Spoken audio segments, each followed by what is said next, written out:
La chronique de sénateur. Plus d'une fois j'ai pointé du doigt la lâcheté de l'armée guinéenne. Cette armée qui a décidé de baisser son pantalon devant un caporal mal formé venu des poubelles de la Légion française. Comment pouvons-nous comprendre qu'un pays avec une histoire de résistants et de combattants a pu finir avec l'armée la plus lâche de tous les temps? Pour nous qui sommes des civils, nous sommes curieux de savoir comment se sent un général guinéen aguerri, qui a participé à toutes les guerres de la sous-région, lorsqu'il doit se mettre au garde-à-vous devant un caporal mal formé venu des poubelles de la Légion française. Malheureusement, nous le peuple, nous ne le saurons jamais. Une armée qui n'est bonne qu'à défiler dans les quartiers de Conakry, sans destination précise. À semer la terreur sur nos pauvres populations. Ils sont habillés dans leur treillis de pacotille du 1er au 31 et passent leur journée à intimider, tabasser et à humilier les citoyens, à jouer les hommes forts devant tous ceux qui ont le malheur d'avoir affaire à eux, uniquement parce qu'ils sont dans l'armée et se croient au-dessus des lois.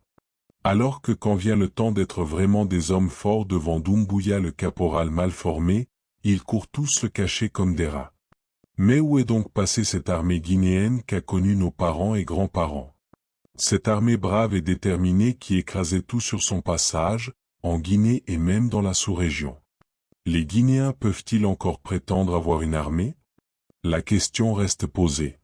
Comme je le disais dans un de mes commentaires il y a peu, si toute une armée a peur d'un caporal mal formé venu des poubelles de la Légion française, imaginez si une superpuissance comme la Chine ou la Russie décidait un jour de s'en prendre militairement à la Guinée pour ses ressources naturelles.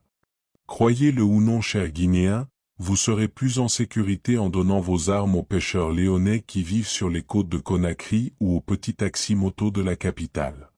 Le Vietnam face aux États-Unis nous a enseigné qu'une armée digne et patriote ne recule devant rien pour défendre son peuple. Malgré la position de supériorité des États-Unis, la détermination de la petite armée vietnamienne a pu les mettre en échec. C'est cela une armée. Prêt à mourir.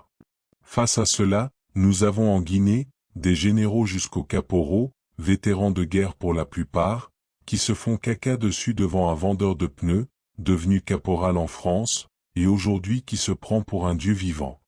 Chère population guinéenne, vous êtes seuls. Et il est de votre devoir de remettre sur la place publique le débat sur cette armée guinéenne après le CNRD. Si possible la dissoudre complètement et traduire en justice les supérieurs. Pour trahison, abus de confiance et association de malfaiteurs. Je m'explique. Trahison, car une armée qui s'associe à un soldat étranger français pour voler des biens appartenant au peuple est un traître et mérite la peine de mort. Abus de confiance parce que le peuple de Guinée nourrit, habille, loge et finance les formations de tous ses militaires, pour que les militaires le leur rendent en retour par la protection. Cette armée profite tranquillement des biens du peuple sans fournir protection en retour. Je donne un exemple simple. Si une ville choisit un enseignant dont elle paye la formation. Ensuite la ville loge l'enseignant, le nourrit, l'habille, et au moment d'enseigner les jeunes élèves l'enseignant disparaît sans jamais revenir dans cette ville. Il sera recherché et poursuivi pour abus de confiance. Cet exemple est applicable à presque tous les cas. Association de malfaiteurs, le cas de l'armée guinéenne a ceci de particulier qu'elle ne se contente pas de disparaître comme notre enseignant malhonnête, mais elle s'associe aux légionnaires voleurs pour écraser un peu mieux la population. Abonnez-vous à notre chaîne pour ne rien manquer de nos prochaines publications.